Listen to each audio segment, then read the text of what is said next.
በስመ አብ ወወልድ ወመንፈስ ቅዱስ አሐዱ አምላክ አሜን።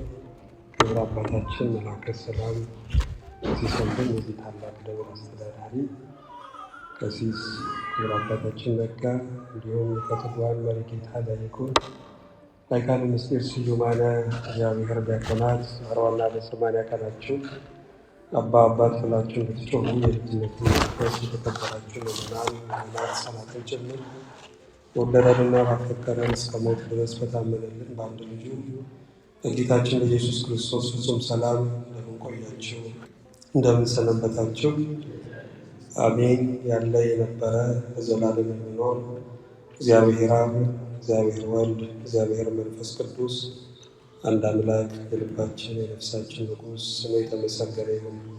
እንዲሁም የተሰወረ መና ባለበት በንጹሕ የወርቅ መሶብ የምትመሰል ማንም በማይደፍረው ብርሃን ውስጥ የሚኖረውን አምላክ በሆዷ የተሸከመች የመዳናችን ምልክት የእናታችን የድንግል ማርያም ጸጋና ቃል ኪዳን አይለየን።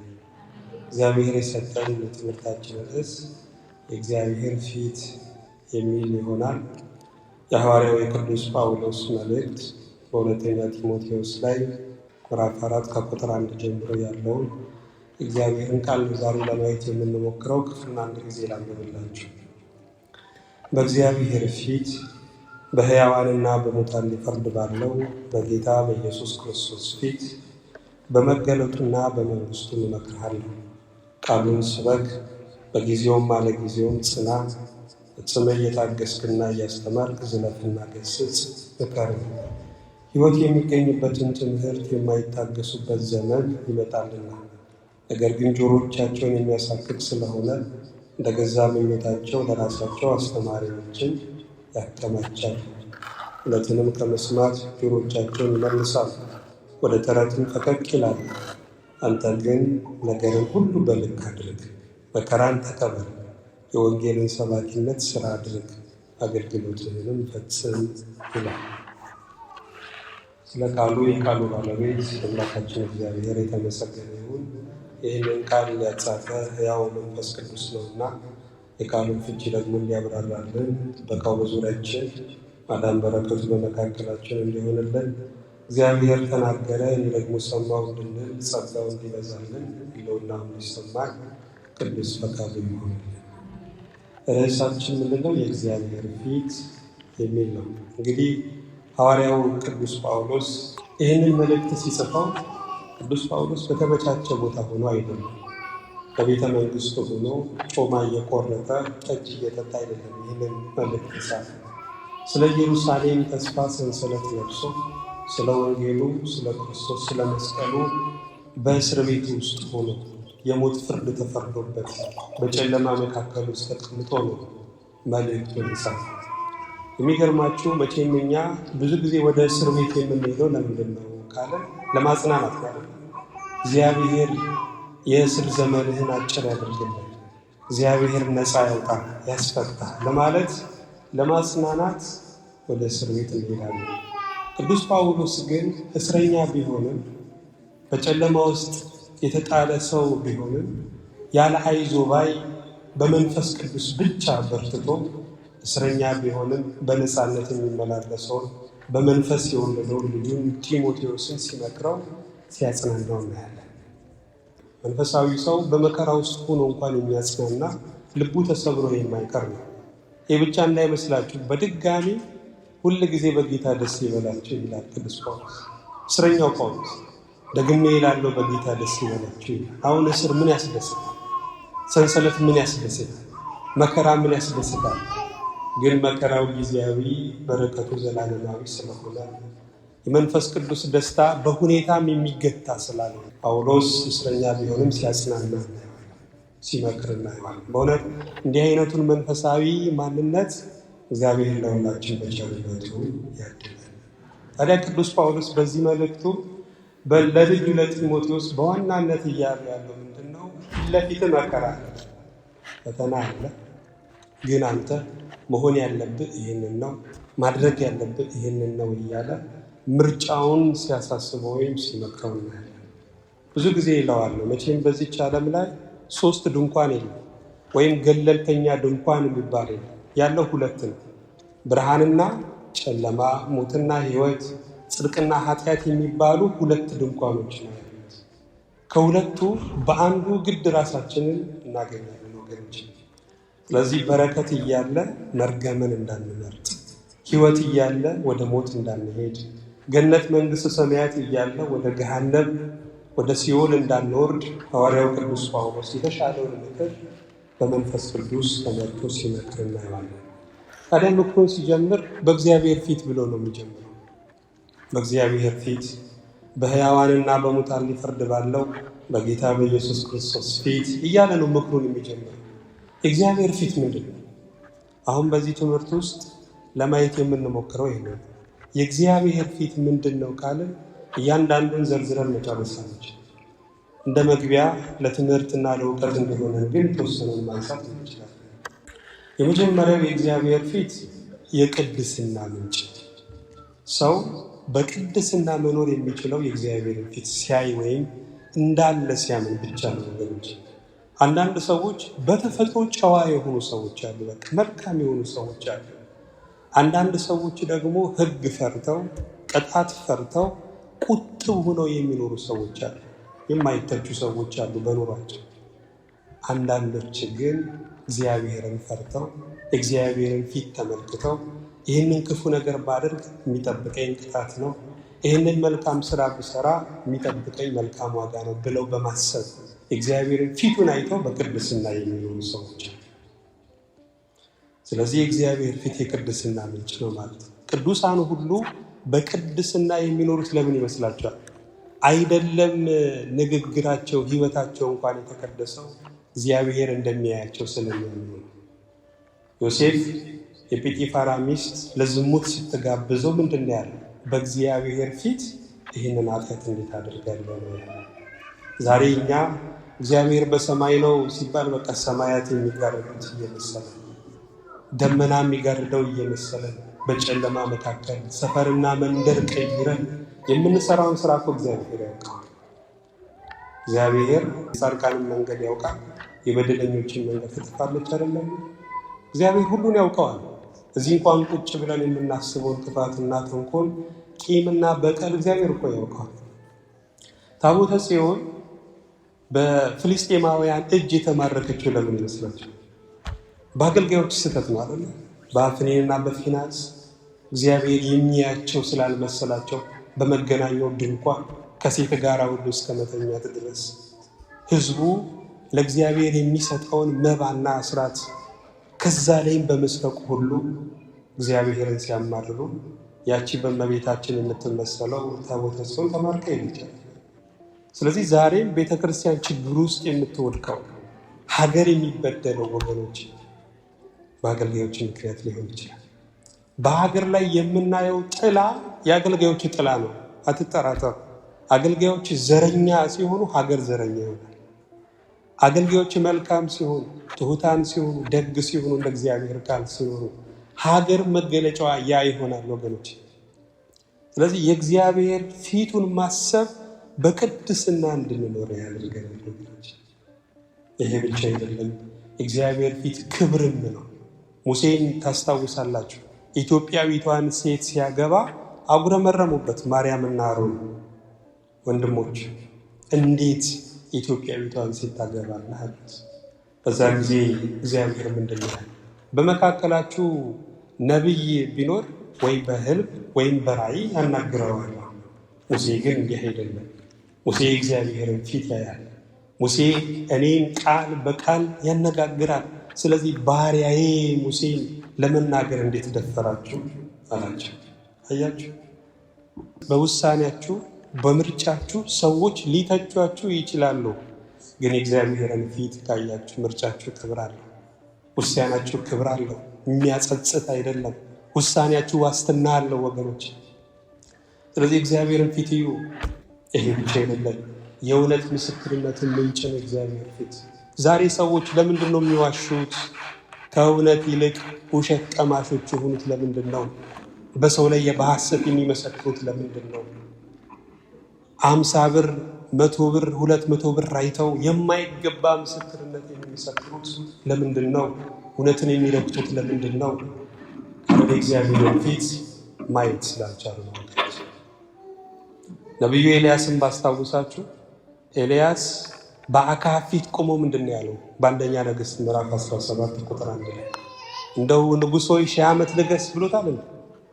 ህዝቡ እግዚአብሔርን ትቶ የልምላሜና የዝናብ ጌታ በዓል ነው ብሎ ከንጉሱ ጭምር ህዝቡ እግዚአብሔርን ሲክድ ኤልያስ እንደው በሽንገላም አልተናገረው፣ በግብዝነትም ፊቱ አልቆመም። ግን አንድ እውነት ሲናገር እናየዋለን። በፊቱ የቆምኩት ሕያው እግዚአብሔርን ካፌ ቃል በቀር በእነዚህ ዓመታት ዝናብና ጠል አይሆንም። ኤልያስ የቆመው በአክዓብ ፊት ነው። እየተናገረ ያለው ግን በእግዚአብሔር ፊት እንደቆመ ነው።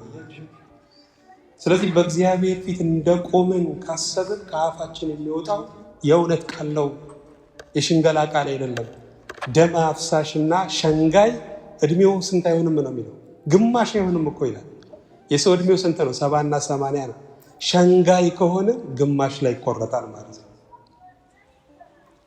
ስለዚህ እድሜን እንኳን የሚያሳጥረው ነገር የእግዚአብሔርን ፊት ሳያዩ በሐሰት ሲመሰክሩ ነው ወገኖች።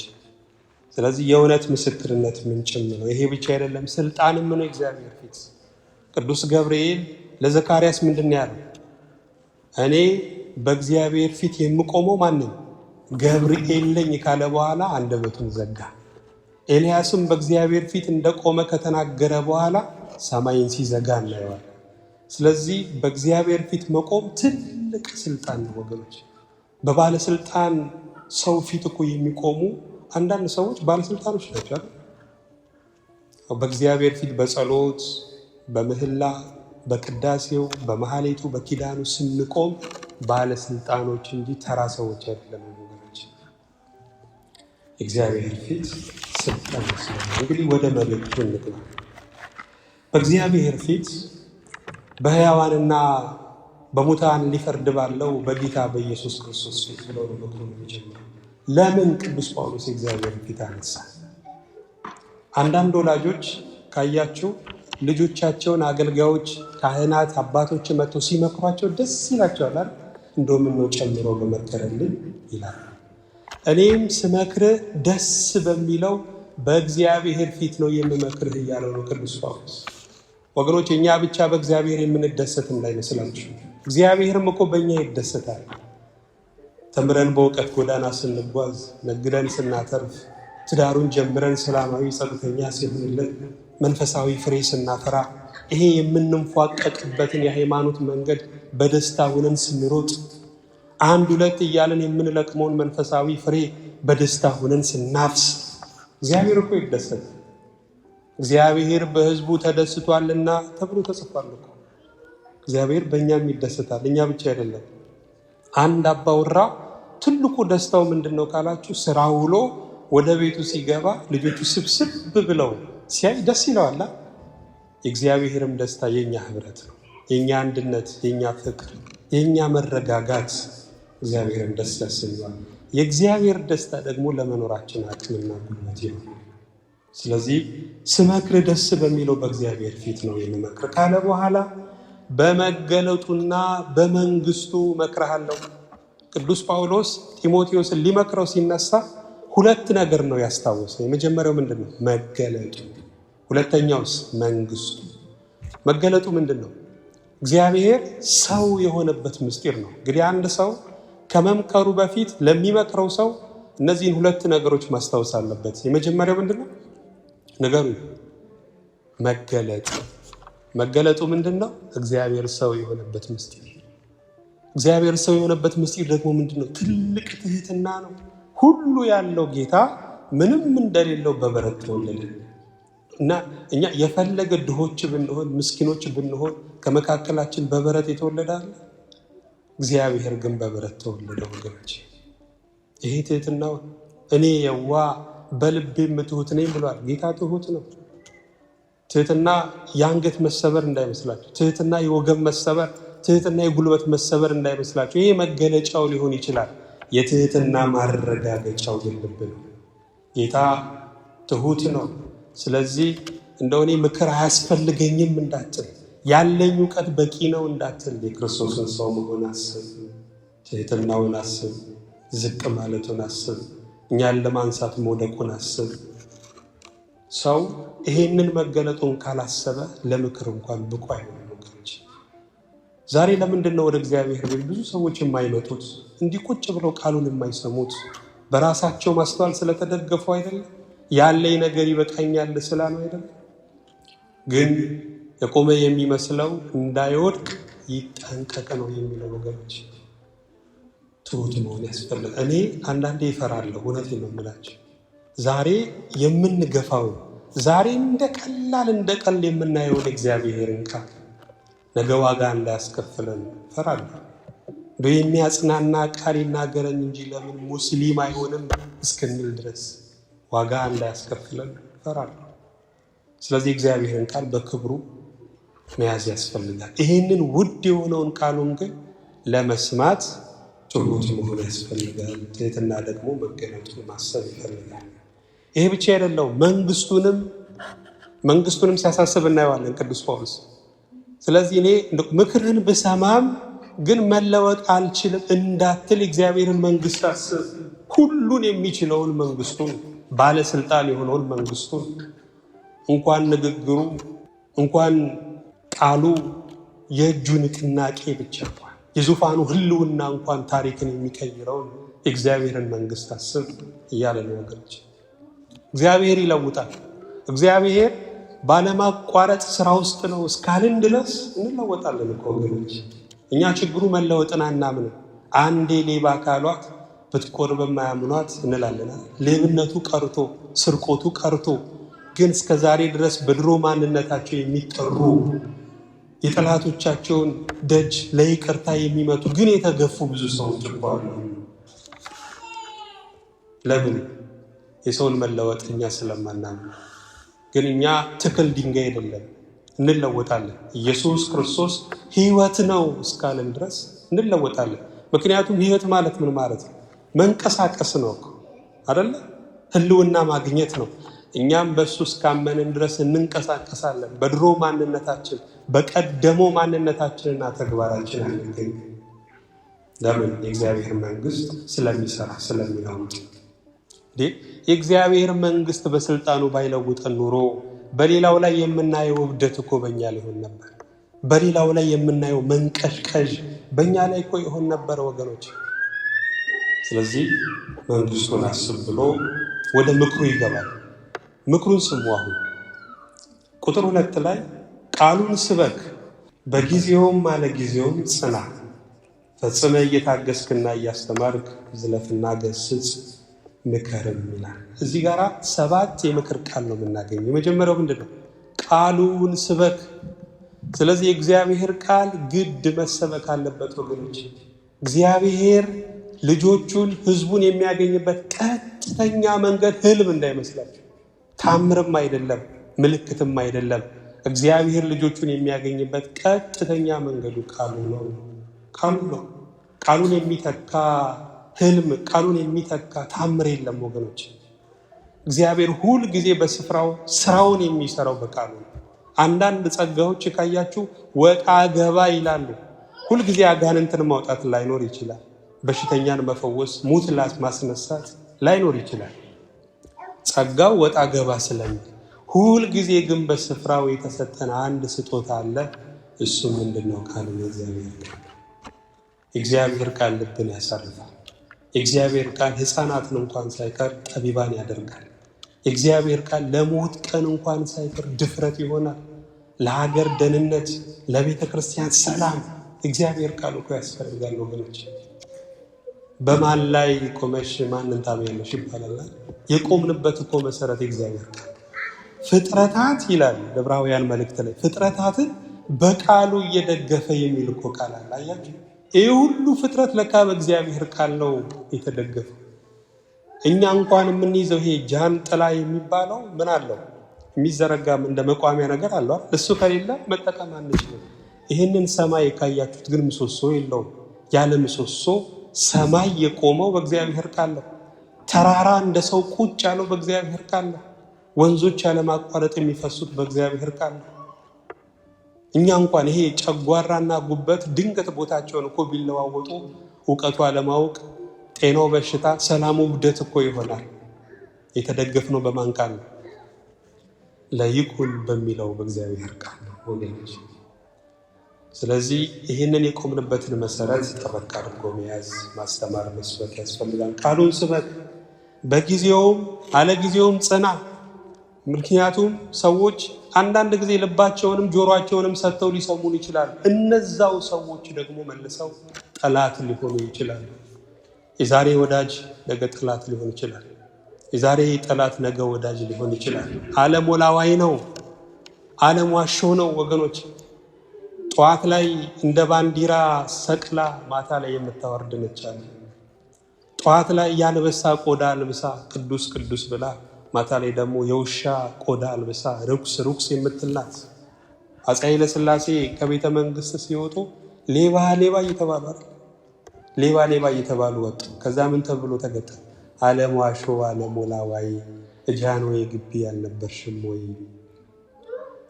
ሌባ ሲል የነበረው በሆነ ወቅት በጃንሆይ ግቢ በቤተ መንግስቱ ቁጭ ብሎ ጥሬውን የበላ ጠጁን የጠጣ ነው። አያችሁ።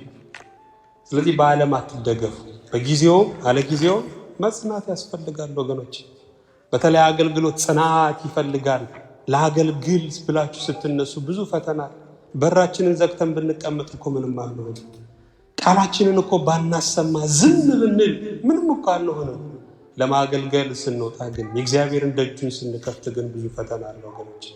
አገልግሎት ቁርስ እንደመብላት ቀላል እንዳይመስላችሁ፣ ምሳ እንደመብላት ቀላል አይደለም። ብዙ ፈተና አለ። ስለዚህ በጊዜውም አለጊዜውም ጽና። ሶስተኛ ታገስ ይላል። ታገስ። ይሄ ደግሞ ሶስተኛው ምክሩ ነው። ትዕግስት መቼም ወገኖች የመንፈሳዊነት ቁልፍ ነገር ነው። ትዕግስት ብዙ ነገራችንን የምናተርፍበት ምስጢር ነው። በትዕግስታችሁ ነፍሳችሁን ታተርፋላችሁ እኮ ብሏል ጌታ። በትዕግስት ትዳር ብቻ እንዳይመስላችሁ፣ ሀብት ጉልበት ብቻ አይደለም፣ ነፍስም የሚተርፈው በትዕግስት። አንዳንድ ሰው ትዕግስት የሚመስለው እንደው ድብን እያሉ እያረሩ መሳቅ ይመስለዋል። ይሄ ብቻ አይደለም። ትዕግስት ቶሎ አለመቆጣት፣ ቶሎ አለመበሳጨትም አይደለም። ትዕግስት እግዚአብሔር በመከራ ውስጥ እያሳለፈ የሚሰጠው የህይወት ማርክ። ትዕግስት እግዚአብሔርን በምህረቱ መጠበቅ ነው። በቸርነቱ በማዳኑ መጠበቅ ነው። በትዕግስታቸው የሚነደውን እሳት ያጠፉ፣ ለሞተው ነገር ህይወት የሰጡ፣ የተቆረጠውን የቀጠሉ ብዙ ሰዎች አሉ። ትዕግስት ጸጋ የሚመስላቸው ሰዎችም አሉ። ጸጋ አንዱ ያለው ሌላው የሌለው ነው። ትዕግስት ግን የመንፈስ ቅዱስ ፍሬ ነው። ከኛ ሊታይ የሚገባ መንፈሳዊ ፍሬ ነው ትዕግስት። ዛሬ ትዕግስት አተናል። እንደ ቡግንጅ ቁስል አትንኩኝ ነው የምንለው አይደለ? ግን ያለመታገስ ጣጣው ብዙ ነው። ባለመታገስ የቀረበን በረከት ይርቃል። የያዝነውን ጸጋ እንጥላለን። ስለዚህ ታገስ ይለዋል። ይህ ብቻ አይደለም፣ አስተምር ይለዋል። መቼም የአንድ አገልጋይ የአንድ መንፈሳዊ ሰው ትልቁ ተግባሩ ምንድን ነው ካልን ማስተማር ነው። ጌታችን ኢየሱስ ክርስቶስ ራሱ ሰው ከሆነበት ምስጢር አንዱ ምንድን ነው ካልን ማስተማር ነው። እድሜ ራሱ የሚሰጠን ለምን ይመስላችኋል? ከኛ የተሻሉ ብዙ ሰዎች ሙተው፣ ከኛ የተሻሉ ዝነኞች፣ ከኛ የተሻሉ ሀብት ያላቸው እውቀት ያላቸው ሰዎች ሙተው ከመቃብር በታች ሆነው እኛ ለምን ኖረን? የዚህ ያስደናቂው ህልውና ምስጢሩ ምንድን ነው ካለ ያላወቅነውን እንድናውቅ ያወቅነውን ደግሞ እንድንኖረው በፍቅር እንድንገልጠው ነው ወገኖች። እድሜ እንኳን የሚሰጥ ትምህርትን የሚጠላ መንፈስ አደገኛ መንፈስ ነው ወገኖች። ስለዚህ በተሰጣችሁ እድሜ ተማሩ፣ ታስተምሩ። በተሰጣችሁ እድል ተግታችሁ አስተምሩ። ልጆቻችሁን በዙሪያችሁ ያሉትን ሰዎች አስተምሩ። ዝለፍ ይላል ስድስተኛ። ዝለፍ። መቼም ልጆች አንዳንድ ጊዜ የማይገባ ነገር ሲያደርጉ ስናይ ቶሎ ተቆጥተን ዘልፈን እናስጥላቸዋለን አይደል? አንተም በመንፈስ የወለድካቸው ልጆች የማይገባ ነገር ሲሰሩ ስታይ ዝም እንዳትል፣ ዘልፈህ አስጥል። ካለበለዚያ ከቆየ ካደረ እንደ ዶግማ ይቆጠራል። ካደገ ወይም ካደረ የእግዚአብሔር ጥቅስ ይዘጋጅለታል። ከእግዚአብሔር ቃል አንጻር መተያየት ይጀምራል። ስለዚህ ቶሎ አስጥል እያለው ነው ቅዱስ ጳውሎስ ጢሞቴዎስ። በሌላም ቦታ ተቆጡ ግን በቁጣችሁ መካከል ፀሐይ አይግባ ይባላል። በተለይ ባልና ሚስት ከነ ኩርፊያቸው ወደ አልጋ እንዳይወጡ ይመከራል። ምክንያቱም ባደረ ቁጥር ነገሩ እየከረረ ስለሚመጣ። እኔ አንዳንዴ እሰማለሁ 1 ወር 2 ወር ተዘጋግተው የሚኖሩ በአንድ ቤት እየኖሩ አንድ አልጋ ላይ እየተኙ ሳይነጋገሩ ተቆራርፈው 2 እና 3 ወር የሚዘልቁ እኮ አሉ። እግዚአብሔር ከዚህ ሰውረን በእውነት። ስለዚህ ችግርን ፈቶ ማደርን የመሰለ ነገር የለም። ዝለፍ የሚለውም ለዛ ገስጽ ተግሳጽም ያስፈልጋል። ዛሬ ብዙ ሰዎች በተለይ በዚህ በውጭ ሀገር የምንኖር ብዙ ሰዎች ተግሳጽ መስማት አንፈልግም። እኛ ብዙ የስራ ስትረስ አለብን። እዚህ ደግሞ ንስሐ ግቡ እያሉ ይጨቃጨቁናል የሚሉ እኮ አሉ። ምን ይሰራልናል? ዓለም እየደለለችን፣ ዓለም እያሳቀችን እግዚአብሔር ቢያዝንብን ወገኖች መልካም ነው። ገስጾሰ ገስጸን እግዚአብሔር ወለሞት ሰባቱ ይመጣውን አርጉሊተ አናቅጸ ጽርቅ ነው የሚለው። እግዚአብሔር መገሰጹስ ገሰጸኝ ግን ለሞት አሳልፎ አልሰጠኝ። ስለዚህ የጽድቅን ደጆች ከፈቱልኝና እግዚአብሔርን ላመስግን እኮ ብሏል ዳዊት። እግዚአብሔር የሚገስጸው ሊያፈርስ አይደለም ሊሰራ ነው። ሊገድል አይደለም ሕይወትን ሊሰጥ ነው። ሰው ሊያደርግ ነው፣ ሌላ ሊያደርግ። እግዚአብሔር የሚወደው እግዚአብሔር የመረጠው ሰው የጻድቃን የሰማዕታት የቅዱሳንን ፈለግ የሚከተል ሰው አድርጎ ሊሰራን ሲፈልግ እግዚአብሔር ይገስጻል። ስለዚህ ገስጽ ይላል። 7ኛውና የመጨረሻው ምክር ወገኖች እንደው ዝም ብሎ የሚገኝ አይደለም። ምክር ከመንፈስ ቅዱስ ነው። ዛሬ ሀገራችን ልደት የሌለበት ምጥ ውስጥ የገባችሁ ለምን ይመስላችኋል?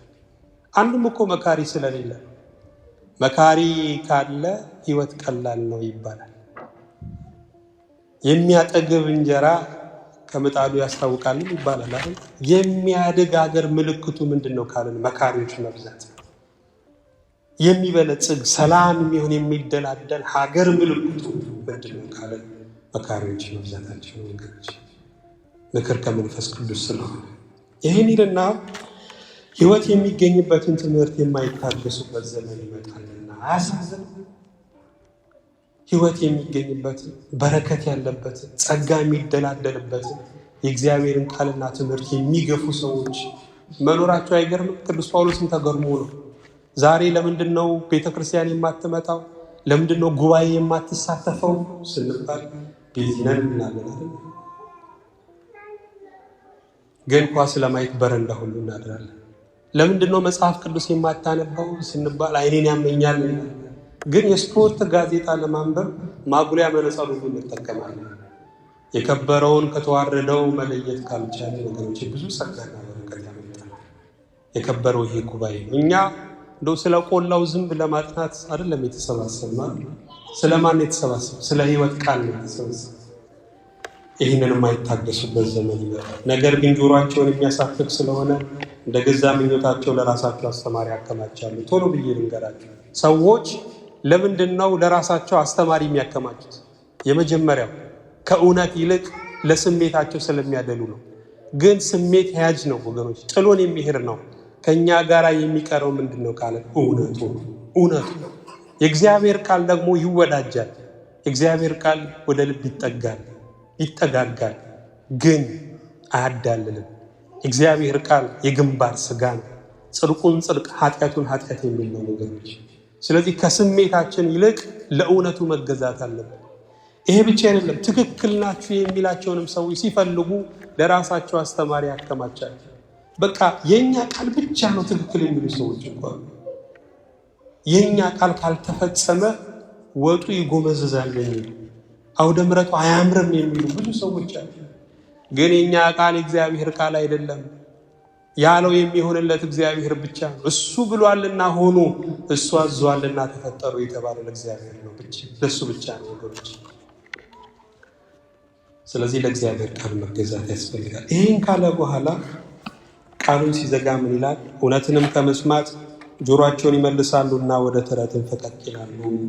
አንተ ግን ነገር ሁሉ በልክ አድርግ፣ መከራን ተቀበል፣ የወንጌልን ሰባኪነት ስራ አድርግ፣ አገልግሎትን ፈጽም። ስለዚህ እውነትን ከመስማት ጆሮአቸውን ፈቀቅ ይላሉ አለ ቅዱስ ጳውሎስ። ሰው የእግዚአብሔርን ቃል መስማት ሲያቀተው ምንድነው የሚመጣው? ወደ ተረት። ወደ ተረት ማለቂያ ወደ ሌለው ወደ ትውልዶች ታሪክ ወደ ባልቴቶች ጨዋታ ፈቀቅ ማለት ይጀምራል፣ መምጣት ይጀምራል። ስለዚህ ለእግዚአብሔር ቃል ክብር ስጡ ነው። ይህን ካለ በኋላ ግን ቅዱስ ጳውሎስ ትምህርቱን ያጠቃለለው በአራት ነገር ነው። አንተ ግን ብሎ ጢሞቴዎስ መሆን ያለበትን አራት ነገር ይነግረዋል። እሱን ነግሬያችሁ ልጨርስ። አንተ ግን ነገርን ሁሉ በልክ አድርግ። እስኪ ነገርን ሁሉ በሉ፣ በዛው ነቃነቱ ነገርን ሁሉ በልክ አድርግ። ስለዚህ እንደ ክርስቲያን ሁሉንም በልክ ማድረግ አለብን ማለት ነው። ከልክ ያለፈ ነገር ሁሉ ከሰይጣን ነው ብሏል። እንደውም አባብሶ እቺ ዓለም እንደምታውቋት ናት፣ የሚዛን ዓለም ናት፣ የሊትር ዓለም ናት። ተለክቶ ነው የሚሰጠን ሁሉ ነገር። ስለዚህ ከልኩ ካለፈን እንጎዳለን ማለት ነው። ይሄ ብቻ አይደለም፣ መከራን ተቀበል። እንደው መከራ ይጋበዛል እንዴ? እህቴ እንደው መከራ ተቀበል ይባላል?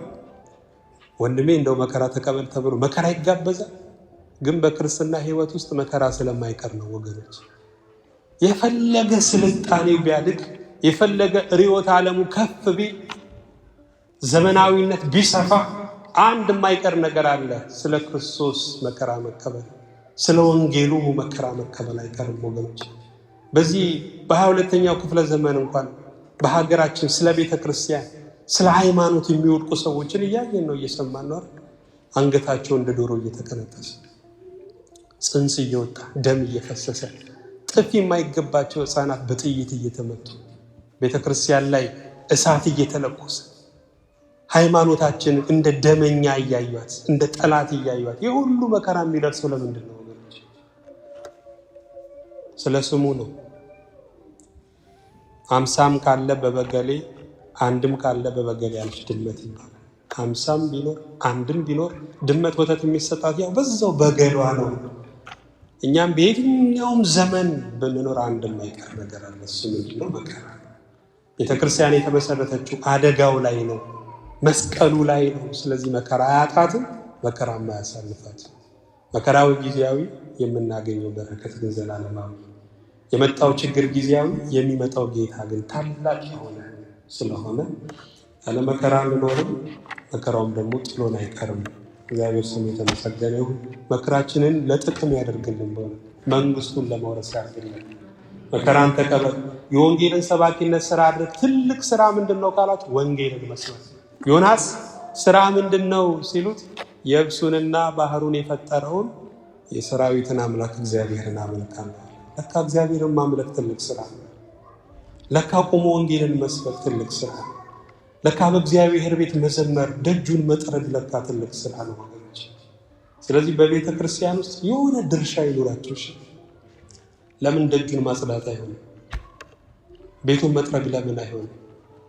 ሰዎችን ለምን ማስተናገድ አይሆንም? ብቻ የሆነ ድርሻ ይኖራችሁ፣ ትልቅ ስራ ስለሆነ ይልና በመጨረሻው አገልግሎት ተፈጽሞ ይተከለላል። ስለዚህ አሰልፎ ወደኋላ መመለስ የለም፣ ጀምሮ ወደኋላ መመለስ የለም ወገኖች። የአገልግሎታችን ድንበር፣ የአገልግሎታችን ፍጻሜ ስድብ አይደለም፣ ትችት አይደለም፣ ነቀፌታ አይደለም። የአገልግሎታችን ድንበር ሰማይ ነው። የአገልግሎታችን መጨረሻ ክርስቶስ ነው። ከእሱ ጋር መገናኘት ነው። የሰጠህኝን ስራ ፈጽሜ በምድር አከበርኩ ነው የሚለውና የሰጠንን ስራ ፈጽመን በምድር አክብረን መንግስቱን እንድንወርስ መድኃኔዓለም በቸርነቱ ይርዳል። ሀገራችንን ከሰሜን እስከ ደቡብ ከምዕራብ እስከ ምስራቅ በሰላሙ ካስማ ወጥሮ መድኃኔዓለም ያዘልን። ትተነው የመጣነውን ጓዳችንን፣ ሚስጥራችንን ቤታችን ሁሉ መድኃኔዓለም ይባርክልን። ይመጣ ያለውን መከራ ይፈስ ያለውን ደግሞ በቸርነቱ ያድርግልን። ስብሐት ለእግዚአብሔር።